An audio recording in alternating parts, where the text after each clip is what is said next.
I have chosen the 5 watches from 2020 Watches and Wonders that I cannot wait to meet in the metal. First up is the Vacheron Constantin Overseas Perpetual Calendar Ultra Thin.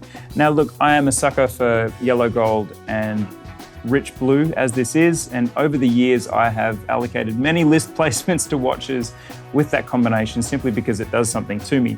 However, I find the attention to detail on the dial is what makes Vacheron so highly sought, and it's what makes this model something that will be a feast for the eyes, which is that snailed finishing, the circular satin finishing, and the sunburst finishing. The combination of those 3 things on the most viewed part of the watch, as well as the offer of 4mm thin perpetual calendar, is just too much for me.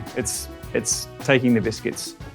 The second watch on my list is the extension of the Baume Mercier Clifton Baumatic, which is up there with the most handsome dials and handsome of the classic watch oeuvre on the market. It is a stunning watch without a complication. However, with a moon phase and a day and a date and a $6,900 price tag Aussie, I am very tempted. My third pick is another blue dial, and in fact, it's another graduated blue dial in the same way that the Clifton Day-Date Moon Phase is. We have the Mont Blanc Geospheres. I've always been a fan of this watch.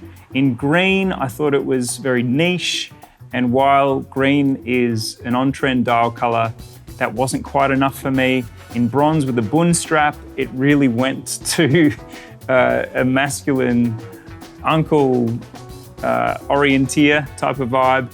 The blue dial is really quite stunning, the way that this evokes the night sky, and with all of these functional looking subdials and with its heft, this really is a call to adventure.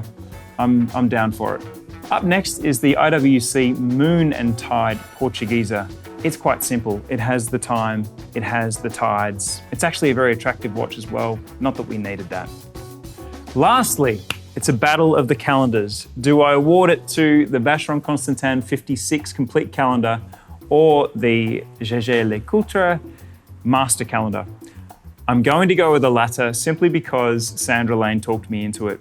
As Sandra described to me the classic and yet contemporary refinement of the master calendar, and as I noted the symmetry of the dial myself, I was won over. This is a beautifully executed classic masculine watch with, again, that somewhat quaint configuration of the calendar that appeals to me very much.